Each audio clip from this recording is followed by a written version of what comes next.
Well, good afternoon, everybody. Welcome to this lunchtime event. My name is Nick Pearce. I'm Director of the Institute for Policy Research here at the University of Bath, and delighted today that we are joined by Peter Foster, Public Policy Editor of the Financial Times, who's going to talk to us about his new book, his first book, in fact, What Went Wrong With Brexit and What We Can Do About It.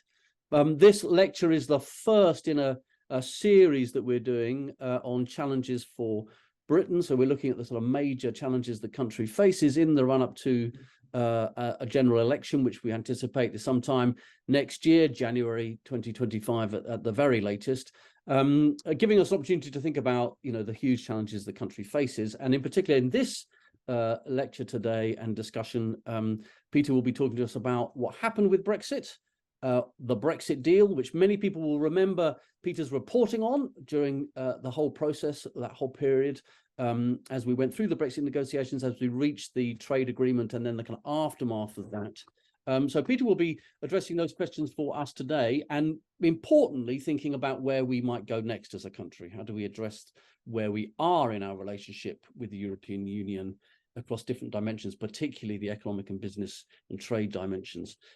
Peter is a public policy editor of the Financial Times, as I mentioned, and has a brief to kind of break out of Westminster and Whitehall issues to cover all aspects of UK policy, although on days like this, obviously gets dragged back very much to what's happening in SW1. He joined the FT in 2020 from the Telegraph Media Group and has had more than 2 decades of experience covering global affairs from New Delhi and Beijing, where he's based, as well as Washington, D.C., where he served as the Telegraph's US editor from 2012. So he has a really great global perspective on these questions too. And people will know, if they're subscribers like me to the FT, that there is a weekly Britain After Brexit newsletter that Peter produces as well. So that's probably enough by way of introduction. I'm going to hand over to Peter. When Peter's finished talking, there'll be opportunity for Q&A. So put your questions into the chat.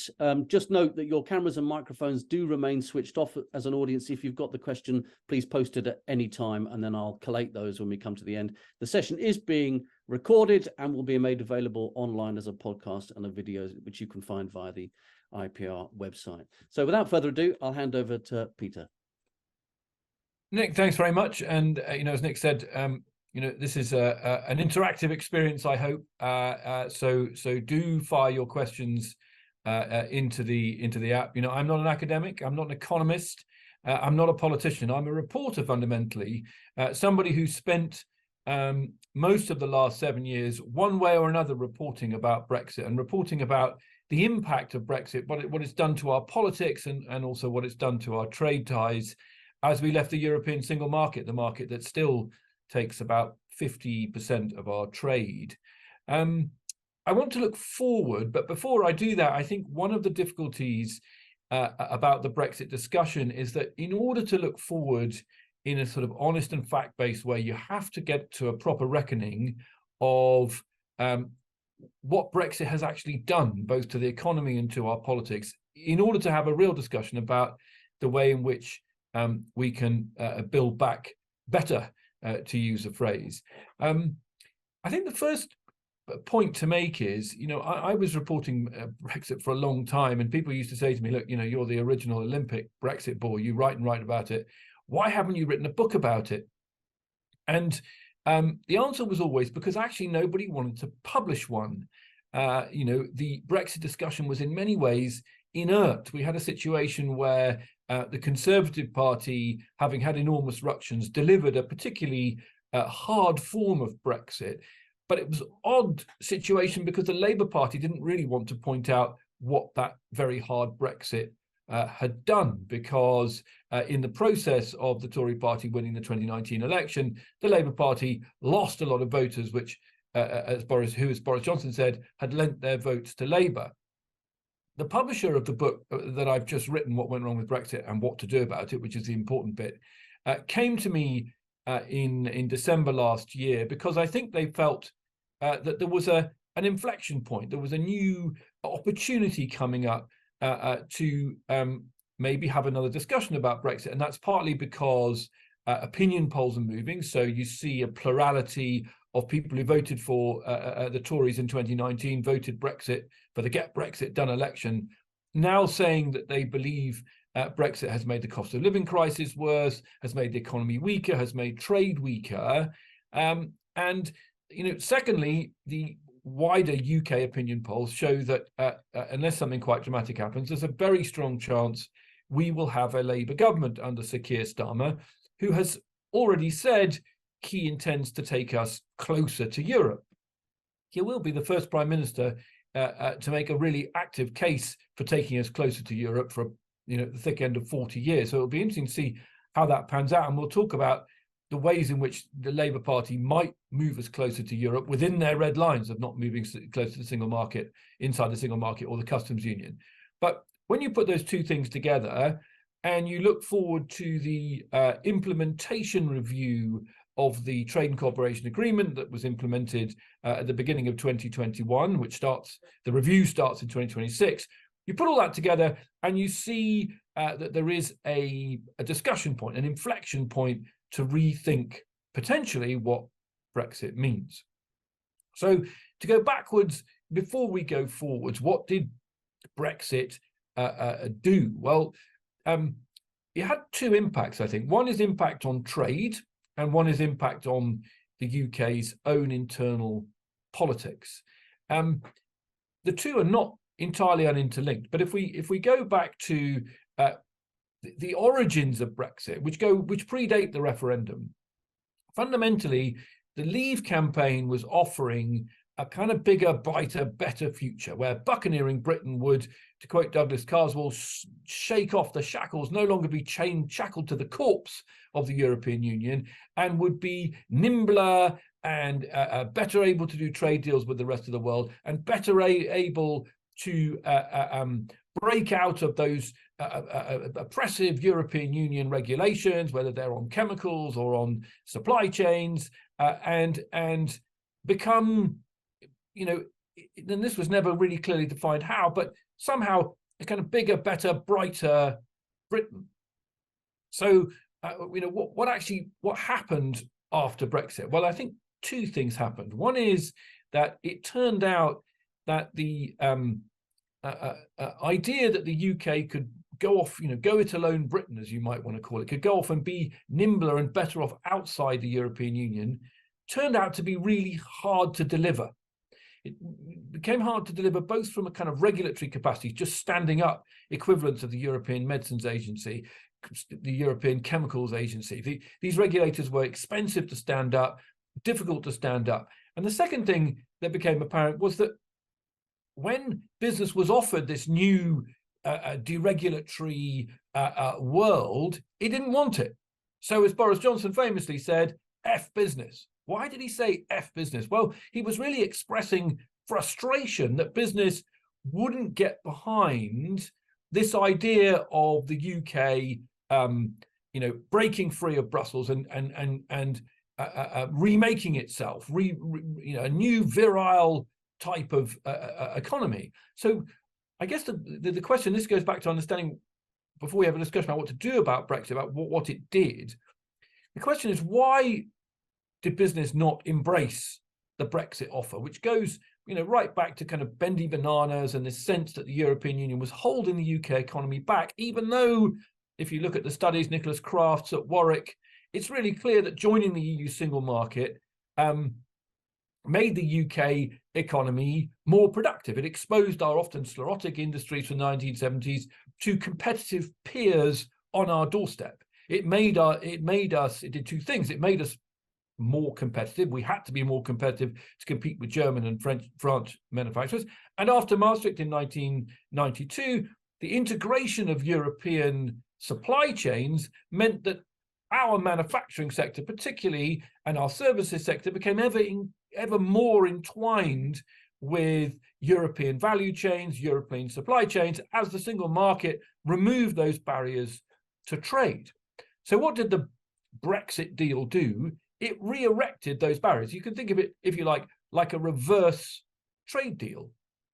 And so for companies that were used to trading in and dealing with the single market, 28 countries with a single subsidy regime, a single regulatory umbrella, not always perfect, but fundamentally the same umbrella, they found themselves in a dual regulatory environment, essentially. So one regulatory environment for the 55 million people of the United Kingdom and one regulatory environment for the 450 million people of the European Union. And really crucially, and this was a penny that really didn't drop among the politicians, even though the UK in many regards continued to follow exactly the same rules and regulations as the European Union after Brexit. So, for example, we have the same organic food regulations that we imported from the EU after Brexit. So you'd think, well, if we're following the same rules for my organic teas, for example, then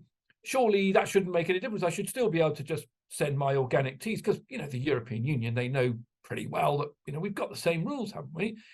But when you leave the single market, you lose what you could call the presumption of compliance. So when you go to the border with your tea, it's no good saying, well, it's the same rules as we had before. You've got to show a piece of paper that proves that your organic teas are indeed organic. And then you find that not only do you need a piece of paper, but actually when you're outside the single market and you lose the presumption of compliance, you actually have 27 different questions or different ways of implementing that organic tea, or the organics directive. And so you get a different rigmarole from Italian customs, and you get from German customs, and you get from Polish customs. And so businesses, particularly small businesses that were trading with Europe, found that incredibly complicated. And when you look at the studies you do at Aston University, etc., what you see is the number of trading relationships between the UK and the EU falling away very rapidly because the smaller companies just couldn't find the margins and the time and the paperwork to do that trade. So, a company that makes beard balms and oils that used to do lots of business with the EU, just online, people in Spain and Italy, they love a beard in Spain and Italy, importing their beard balm oils from a website in Doncaster. Well, now they need a certificate to show that they could license to import cosmetics. Well, even if you're a small salon in Italy, that's impractical. So what it did was, in a really crude and simple way, just make it more complicated and more expensive to buy something from Peter in Brighton, where I'm speaking to you now, than Pedro in Barcelona. And when you multiply that up and across over time, what you find is that the UK, whose manufacturers particularly are part of intermediate, so we don't make whole things, we make bits of things that go into things, and that crisscross whizzing across supply chains in Europe, the UK finds itself at a marginal frictional disadvantage from the single market. So companies inside the single market have to ask themselves, do I really want to trade with the UK? If I do, am I prepared to put up with the extra cost, the extra paperwork, the potential delays at the border? And so, that basic fact led business to often say, actually, we don't want to diverge. We don't want to be nimbler.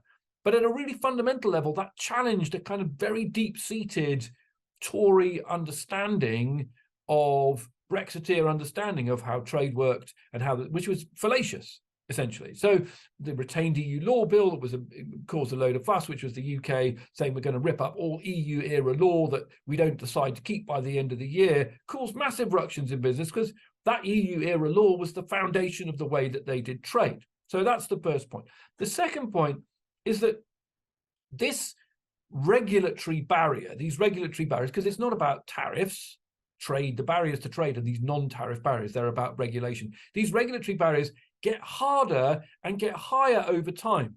So a lot of shocks that you might, economic shocks, so the oil shock of the 1970s, the financial crisis, the war in Iraq, the 9/11 catastrophe, those were big shocks that were kind of one-off and that business then adjusted to. Brexit isn't like that. The very good Bank of England paper written by Bank of England economists looking at how Brexit creates permanent structural uncertainty, because even if we remain still, those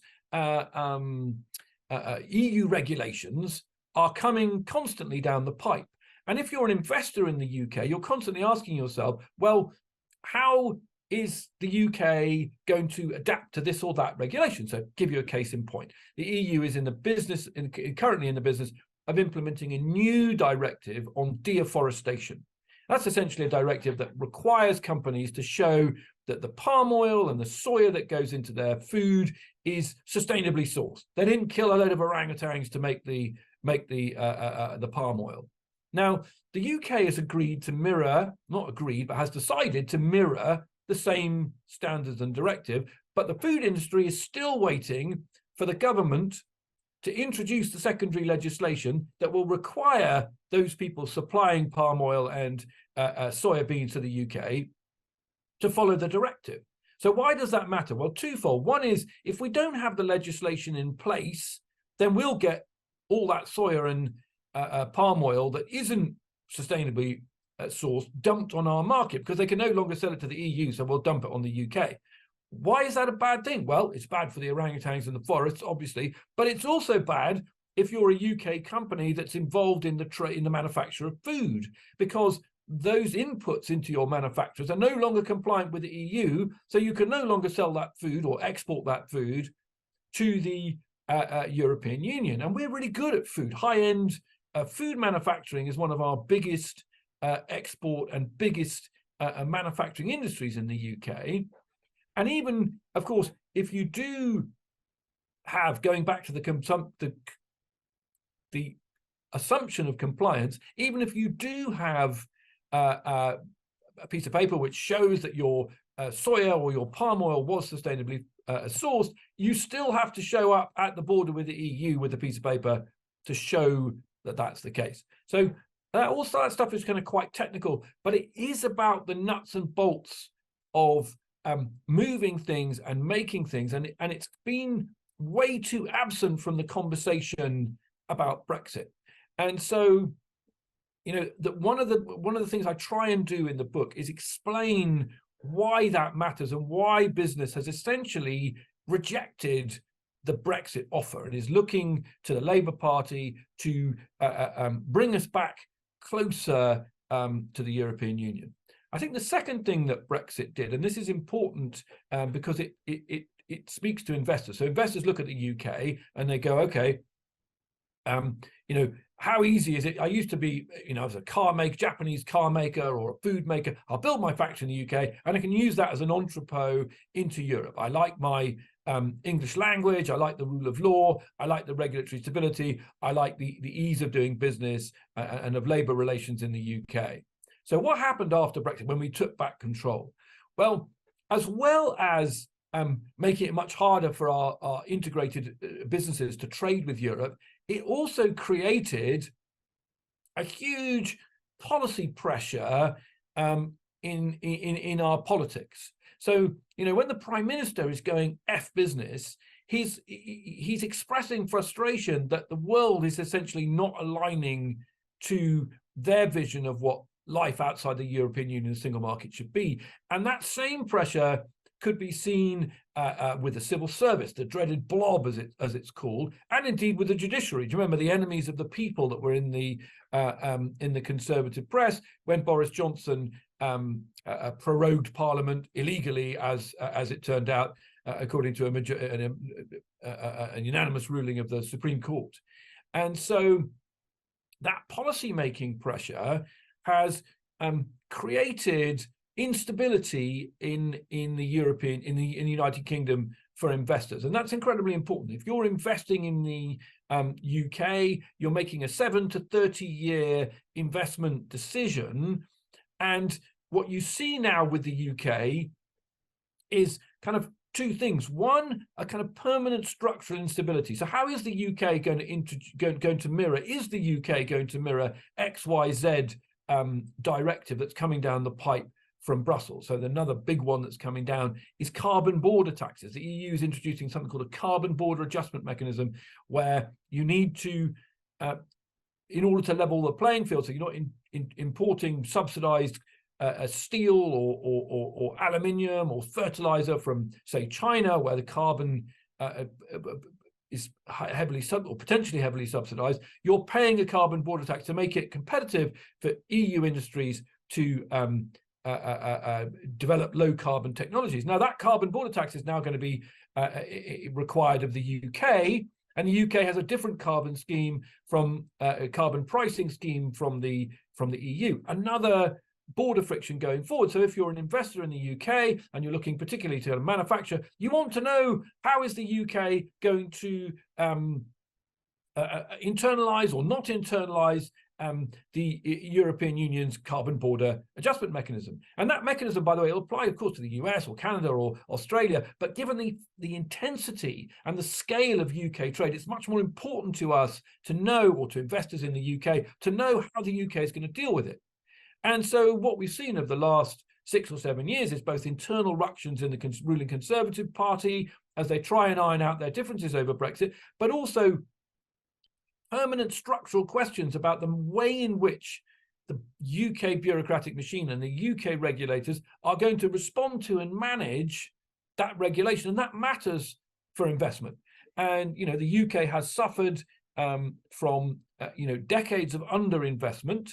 And what investors want to see is a cogent plan about how the UK is going to manage this permanent question about the way in which we integrate regulation. And so the retained EU law bill, where the UK said it wanted to review and either revoke or retain all EU-era legislation, was exactly the kind of piece of legislation which they've now walked back on substantially, but exactly the kind of piece of legislation that had investors going, can we really trust the UK? Does the UK now have the political stability for us to have a regulatory environment, a dependable legal regulatory environment that allows us to see through political cycles? It's going to survive, whether it's Labour or Tory politicians. And when you see the UK government threatening to leave the European Convention on Human Rights, which is not an EU organisation, but it underpins the Good Friday Agreement and the trade and the security and justice and home affairs elements of the Trade and Cooperation Agreement, and you see the UK threaten to rip up its treaty over Northern Ireland. Rishi Sunak's put that to bed over the Windsor Framework. When you look over the time period from 2019 to the present day, what you see is instability. It's what investors see. And it's one of the things I think that business is going to want to see the Labour Party start to address. So, that's the background. That's what went wrong with Brexit, or rather, why Brexit has caused structural and frictional problems for the UK. So the question now is what to do about it. Well, if we look at the polls, we can see that there is a pretty strong chance that Sir Keir Starmer and the Labour Party are going to be the next government. Never say never, but there's a pretty decent chance that's going to happen.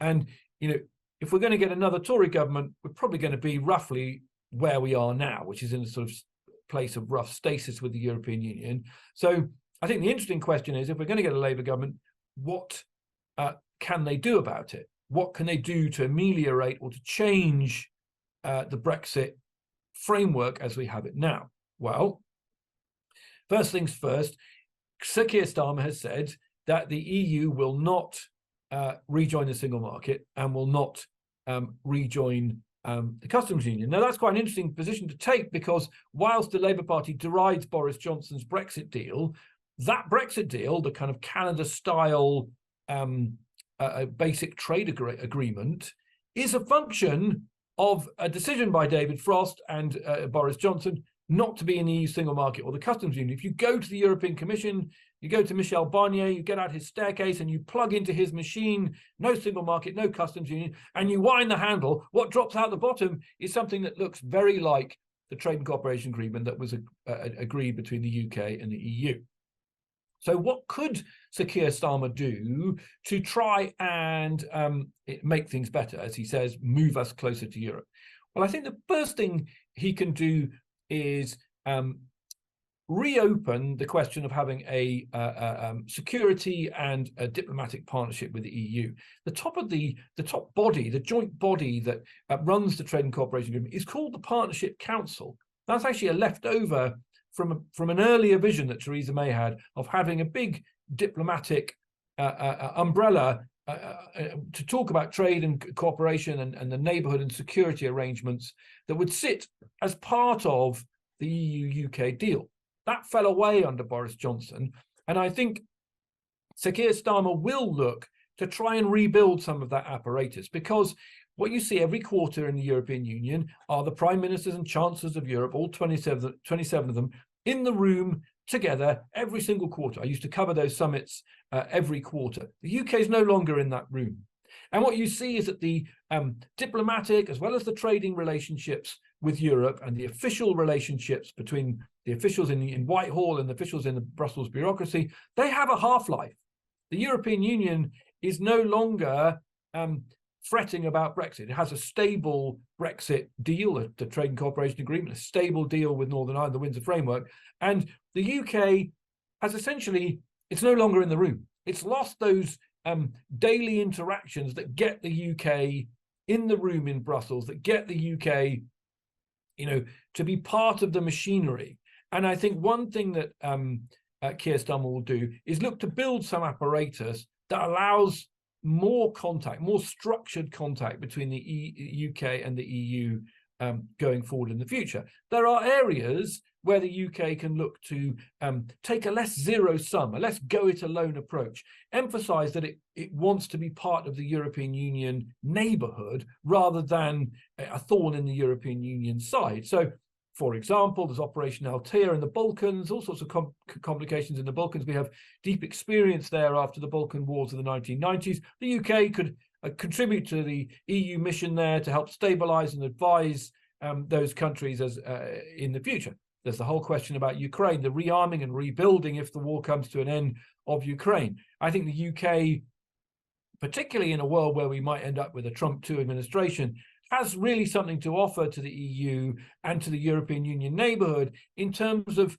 seeing that challenge as a pan-European challenge rather than looking to stamp a Union Jack. There's a European Peace Facility that's there to funnel munitions and resources into Ukraine, and there are footholds there where the UK could show that it wants to be a regional player. Energy is another one. I mentioned the carbon border adjustment mechanism.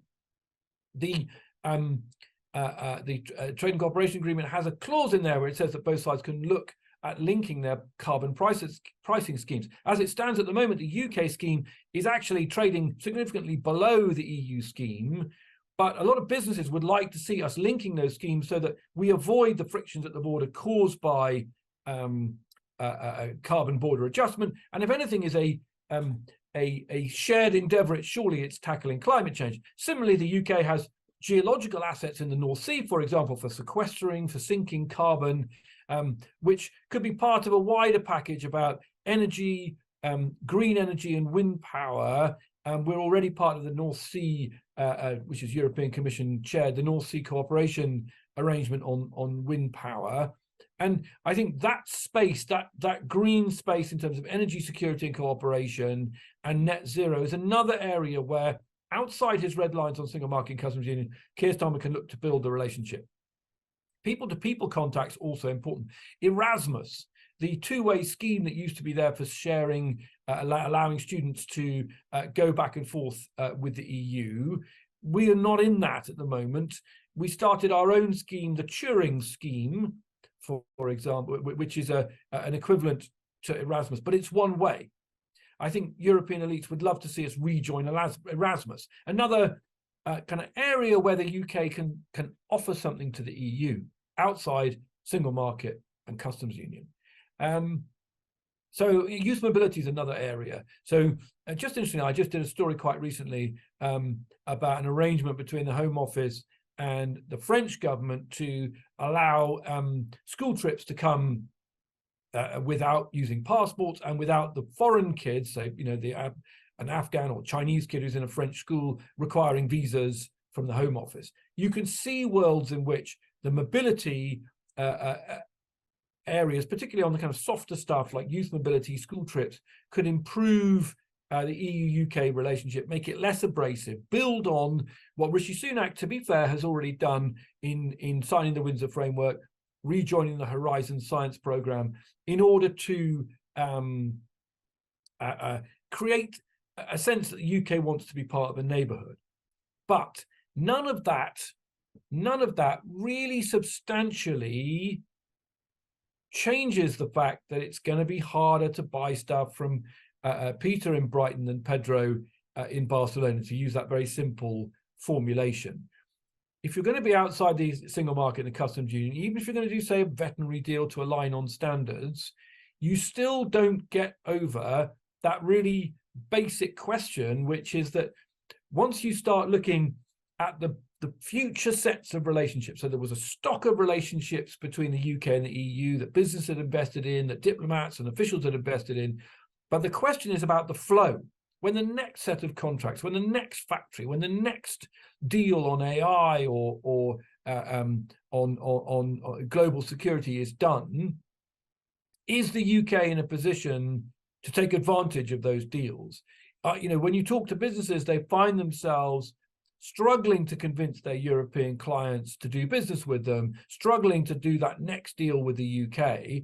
And it doesn't mean that all trade dries up. It doesn't mean that the world ends. It just means that marginally it gets harder and harder to do business. And similarly, what you find with high value manufacturing is as the UK gets squeezed out of supply chains, you don't see a massive unemployment crisis. What you see is those jobs being replaced by lower productivity, lower paying jobs. So, for example, the Honda plant left Swindon and it's been replaced by a big logistics plant, a kind of Amazon warehouse in one place and the Panettone big logistics division in another. It doesn't mean the people of Swindon don't have jobs. It just means they have less high paying, less well paying, less productive jobs.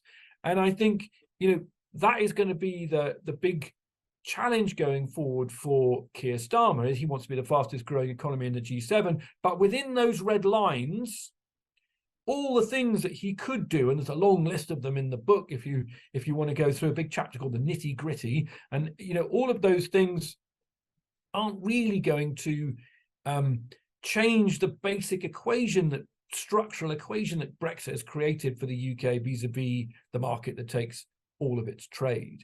Or 50% of its trade, forgive me. So I think that is going to be the challenge. And after we get through the election, if Keir Starmer wins, one of the challenges going to be is actually how sustainable his pledge to remain outside the single market or a customs union remains. The other challenge, of course, is can Sir Keir Starmer engage Europe beyond its current position? As things stand, you have to remember the European Union runs a surplus of goods with the UK. It's got a trade deal that is perfectly good from its point of view. We actually haven't even imposed our border yet on goods coming from the European Union into the UK. Our exporters face all the frictions with the EU border, but actually it's starting in April, but we have yet to impose frictions coming in the opposite direction.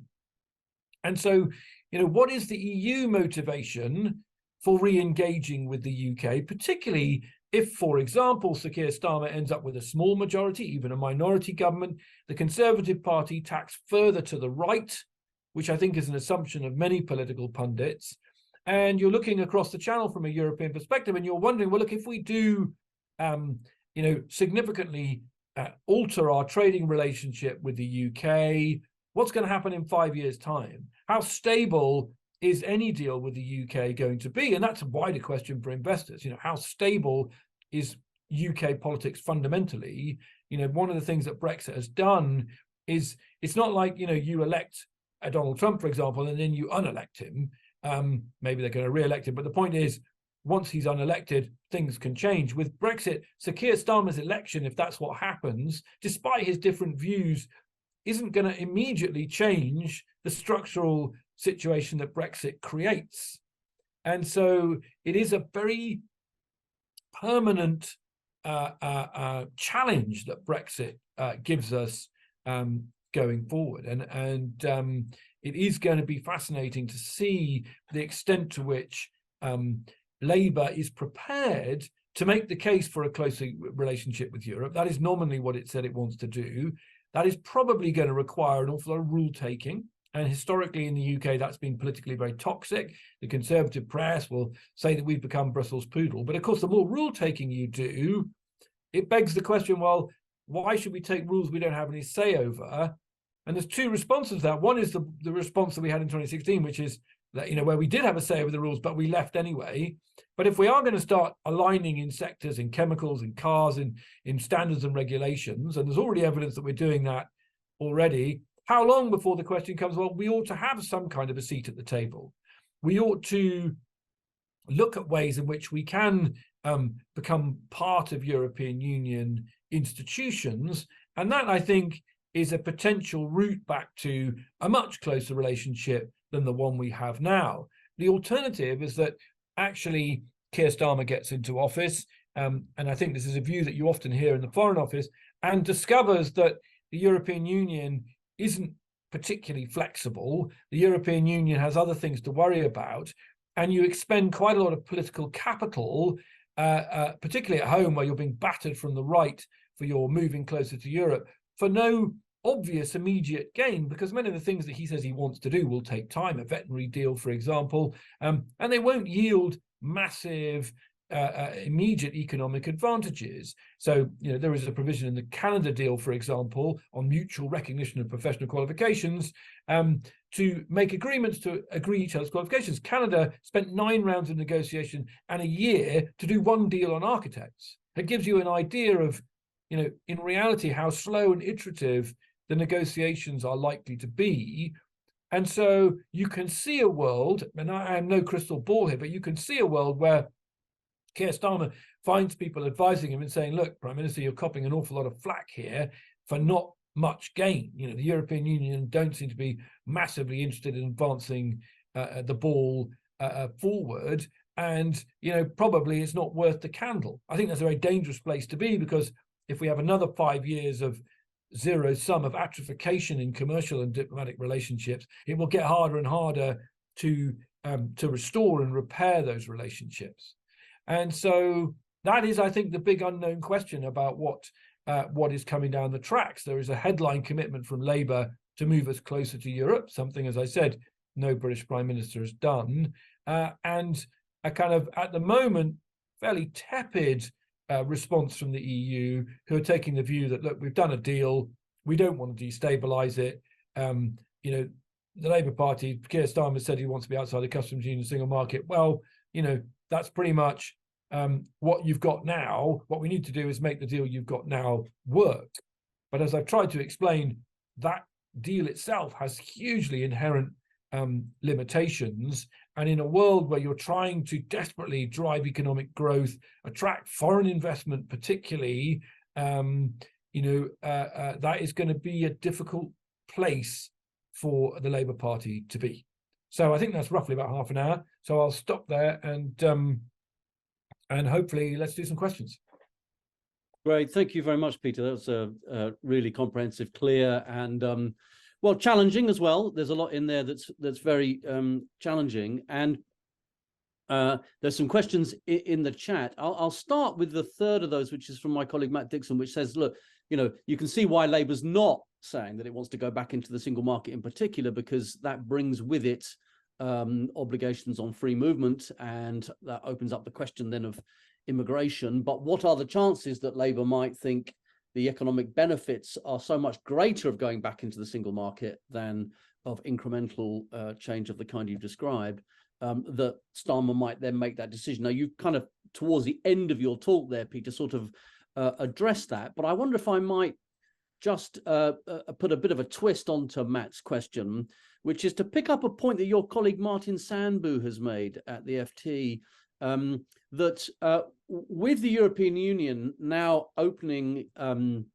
candidate accession status negotiations with Ukraine, with Moldova, with, if you like, opening up particularly with Ukraine, the possibility of there being more flexibility in relationships to Europe beyond Barnier's table and beyond the sort of indivisibility of the four freedoms and so on, that the EU might, because of what's happening in the East and in the Balkans, might decide to be more flexible than Barnier was in negotiations with the UK. And that might provide an opening for Britain to come into a new relationship, that there might be ways of coming into the single market or the customs union in more flexible ways or incremental ways. What do you make of that argument? I think he's a very clever man, my colleague Martin Sambu. I think the most important thing about that argument, to stress about that argument, is that we're talking about timeframes that aren't relevant and material to the immediate discussion about what's going to happen in the next 5 years. I think it is true. I don't believe personally that it's likely that actually Ukraine accession will ever happen. But you have to remember that, we've been talking about concentric circles in Europe since François Mitterrand's day. And, there's a European political community, the EPC, which Macron started. There are already footholds on the outer circle, and people around Keir Starmer talk about, we want to be as close to the really outer circle to, obviously there's the Eurozone, and then there's the non-Eurozone members, and then there's the members that we want to be as close as possible without being inside. I guess what I would say is it is entirely possible that managing the accession of the Ukraine and other European, contiguous European countries will require the EU to think about ways in which it manages those memberships. But you can't be half pregnant. So you go back to what would that actually deliver, right? In terms of the whole question about how you make trade frictionless and interactions frictionless, between Pedro in Brighton and Peter in Brighton and Pedro in Barcelona. And so I think it's a nice idea, but I don't think it really resolves that fundamental question, certainly not for investors. If I'm making an investment, it doesn't help me to think, well, maybe the EPC will create a talking shop that the Brits could get a bit closer to. I want to know what are the mechanics of managing the nuts and bolts relationship. And I don't think that answers that question. I mean, in terms of the first question to your colleague, I don't know is the answer. I think that it probably won't move that quickly. But there are things that, you never say never in a way. I mean, who knows if we end up in a Trump 2 world, if the UK economy comes under huge pressure, if Starmer wins an enormous majority and sees an opportunity to move the ball very far, very fast in the light of the economic drivers. I mean, I don't know, right? I find that hard to believe because I think single market membership, EEA type membership, raises a host of other problems about rule taking, particularly for the financial services sector, that may put the UK in a very uncomfortable place. I think one of the areas that is interesting, something that Anton Spisek at the Tony Blair Institute has raised, which is that if you end up in a Swiss-style arrangement where you essentially end up doing a kind of reverse retained EU law bill, where you are axiomatically aligning in law with EU rules and regulations in certain sectors, you are then putting a different floor under the discussion about the level playing field. If you've made a legal, now of course laws can be undone, but I think that is one way to look at how the UK might move much closer to the EU, is if you started to live in a world where the UK was aligning in law, creating structures in law for the UK and submitting to the European Court of Justice, to the EU, to OLAF and EU oversight institutions. The challenge with that is, that is requiring a lot of rule taking. That is requiring, in the debate about sovereignty, you're giving away a lot of sovereignty, which is clearly, outside the kind of very binary approach taken by some of the most hardline Brexiteers. Sovereignty is a fungible commodity. We give some away when we sign Article 5 of the NATO treaty. But it would be a very uncomfortable position to be in, I think. And as I said, it would beg the question, well, if we're going to be rule taking at that level, what's the next step? How do we find ourselves? And so then you're asking the EU to create a genuinely hybrid arrangement where, the UK goes back to some kind of position which it had when it was a member, where it starts to have inputs into rules and regulations, starts to help formulate rules and regulations. And by the way, there are a lot of rules and regulations coming down the tracks. A lot of people who would argue the EU, supply chains, due diligence, plastic packaging, deforestation directive, carbon directive, the EU is making itself deeply uncompetitive. And I suspect if we were members, we would be looking to moderate some of that regulation. As a non-member, we're just downstream of that regulation. Yeah. But I think, so I think, those are really challenging questions for the UK. Thank you, Peter. There's a couple of questions which are just about the social divisions caused by the vote. So you talked a lot about economic and business and trade questions, but obviously there's the sort of the leave-or-remain divide, and the sort of depth of that. One of our questions here saying that was very pronounced in Bath.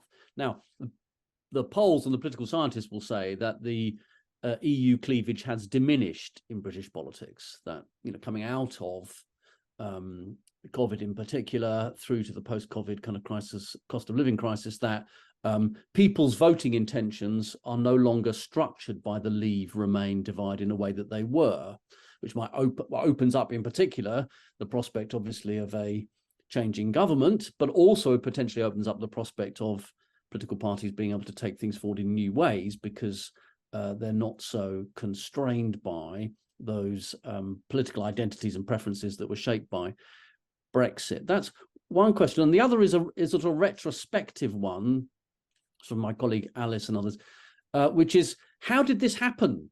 How did all the things you describe, they were debated in the campaign, but not very well, or certainly not very comprehensively.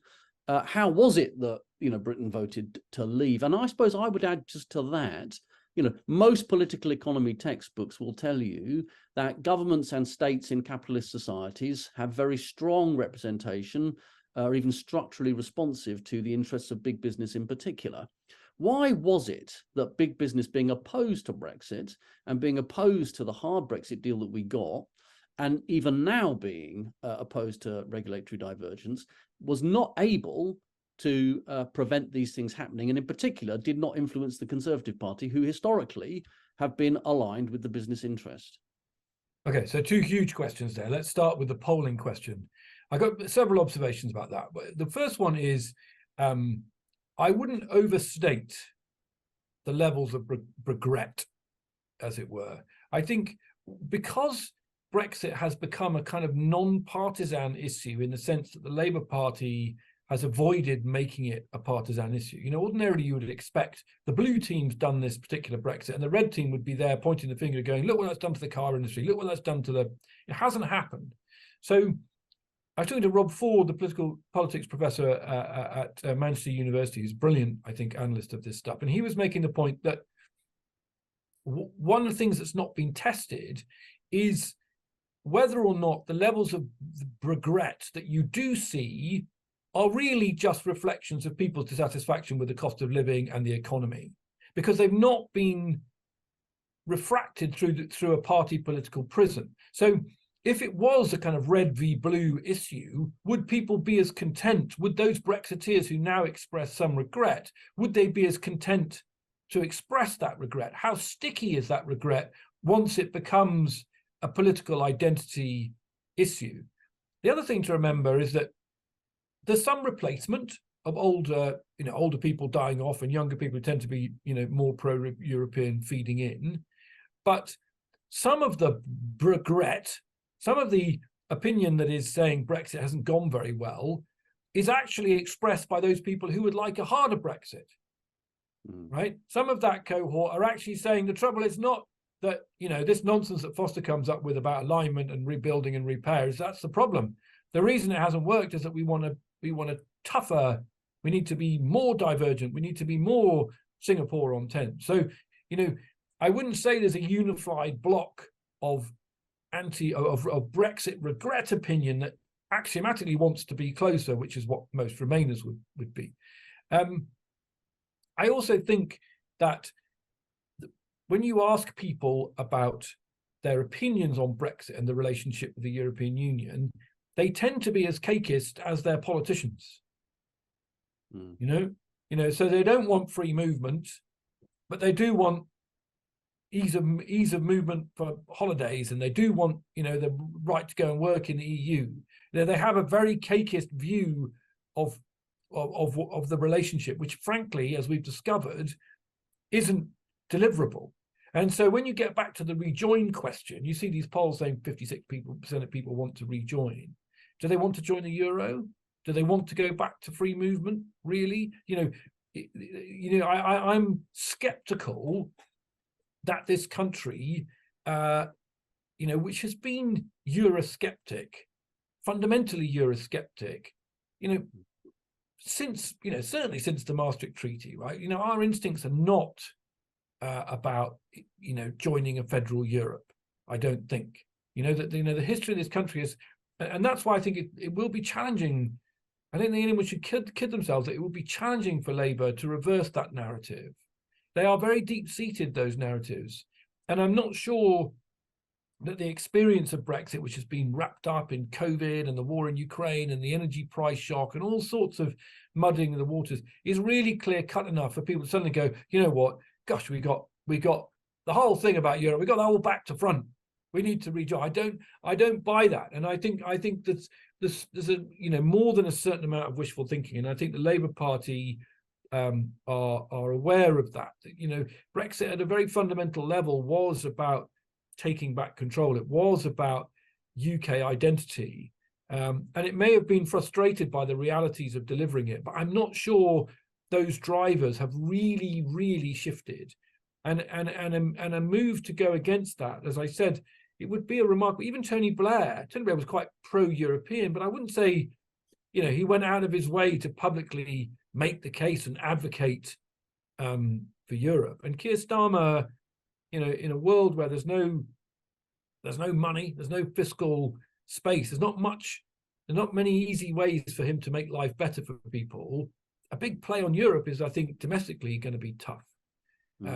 So that's my view about the polls. I think Labour just take the view that there's two schools of thought in Labour. One is Labour should say exactly what it's going to do in order to kill the betrayal narrative, right? That, Starmer wants to betray Brexit. And if it was more explicit about what its plans actually were vis-a-vis Europe, that would kill off the betrayal narrative. I think the Labour leadership and the thinkers around Labour are simply nervous that if they do turn it back into a partisan issue, you will discover that actually that regret polling is really quite soft. So that's the first part. Nick, what was the second question? Well, it was really just why the business interest. Oh yes, good. Not been able to prevent, So I think when you start to think about that question, you get quite quickly into a reflection, don't you, about populism in a way, which is complicated, simple answers to complicated questions. Yes, the Tory party is the party of business, but actually, if you look at Tory voters now, they tend to live in towns, they tend to not have degrees. There's been a significant shift in Tory voters, and therefore Brexit played to the new Tory right in a way. And I think those arguments that corporations were making, those arguments that business, the people who move things and make things were making, were just inconsistent with the English nationalist agenda that was part of selling Brexit, buccaneering Britain, etc., etc. And you're still seeing it now. Kemi Badenoch, the business secretary, she gave a speech today, this week, to the the Department for Trade's Global Investor Summit, saying that Brexit had no impact on trade. I don't really know a serious economist who agrees with that, right? But Rishi Sunak, the Prime Minister, said something very similar in his conference speech. So if you're an investor, which audience are these politicians playing to? Kemi Badenoch makes that speech. She gets headlines in the Sun and the Express about doommongers being proved wrong, and Brexit made no impact on trade. But if you're an investor, the people I talk to, the diplomats and the officials and the investors I talk to, they're not convinced by that. They look at that and they go, wow, what has happened to the politics of the once sensible, reliable, dependable Britain, that the Prime Minister and the Business Secretary are there saying there's nothing to see here? You know, that is a really challenging question. And, you know, mechanically, big business could see that it was on a hiding to nothing. So it got burned in the Scottish referendum. If we were split 52-48 down the middle on Brexit, that means that statistically, half your customers, unless you're in a particular space, half your customers, half your employees are split 50-50 over Brexit. And so coming out on one side or the other is bound to alienate one half or the other. So, you know, what does the PR man say? It says, sit on your hands, don't say anything. And so that is essentially what happened. They just felt it was an argument they couldn't win. And, you know, fuck business, said the Prime Minister. Well, that said it all in a way. And of course, that led to the incredible sort of dementing of British policy making, where businesses and officials found themselves literally being brushed away if they came up with kind of fact-based, fact-based approaches to what Brexit was going to do. I mean, it is a remarkable thing that the UK, the British Prime Minister, who's responsible for buccaneering Britain for the value of doing trade deals with the rest of the world that reduced trade barriers with, Asia and Australia, etc., then did a reverse trade deal with a market that takes half our trade. I mean, you think about that for more than about 5 seconds, and it's so fundamentally incoherent that you would do that. And yet, Boris Johnson, on the night that the Brexit deal was done, came out and said, if anything, it's going to allow us to do more trade with Europe, not less. Well, no, that might get you through a press conference. It might make a good headline in the Sun or the Daily Express, but no serious economist I know or investor that I know thinks that to be the case. It knows that to be the case. That's the bind that we find ourselves in, I think, and it's not gone away, actually. I mean, Sunak, to his credit, has completely stabilized relationship with the European Union, but it's a good relationship with Ursula von der Leyen. To his great credit, he faced down the right of his party and did the deal on Northern Ireland. But fundamentally, they're still stuck saying there's nothing to see here. And they're still not really going to come up to fundamental solutions to the questions that investors will raise about our relationship and managing our relationship with the EU. And until that process happens, until that process begins, I suspect the UK is going to find it difficult to reverse the trend in FDI flows, which is where the money, because the money's not coming from the markets at the moment. The cost of servicing borrowing, the fiscal headroom the OBR identifies, there's not going to be a massive government-led investment boom. It's going to have to be about attracting international investment. And we need to think really hard about what the offer is. Because right now, the investors I talk to aren't in the slightest bit convinced, and the numbers would suggest that they're not convinced. Okay, Peter. Well, on that slightly pessimistic note, we're coming up to 1 o'clock and to the end of the event. Thank you ever so much for your lecture today and for your answers to the questions that colleagues have put in the chat. Thank you very much, Peter. I mean, I suppose it remains to be seen where we are in 15 years rather than perhaps 5. It arguably took us 15 years to join the European Union, 2 applications rejected and vetoed before we finally did join. So perhaps the process of our engagement with Europe will take that length of time and longer to resolve. But for now, thank you very much. You've outlined for us really clearly what's at stake and what's at stake in whatever debate takes place on these questions at the next election next year. So, Peter Foster, thank you very much indeed. I recommend everybody do go and get the book. Very well reviewed, very well received, and available in all good booksellers. What Went Wrong with Brexit and What We Can Do About It. But thanks to Peter. Thank you all for joining us and today. And do stay in touch with the IPR and our event series as we go forward in the coming year on these challenges for Britain. So stay in touch. Thanks very much indeed.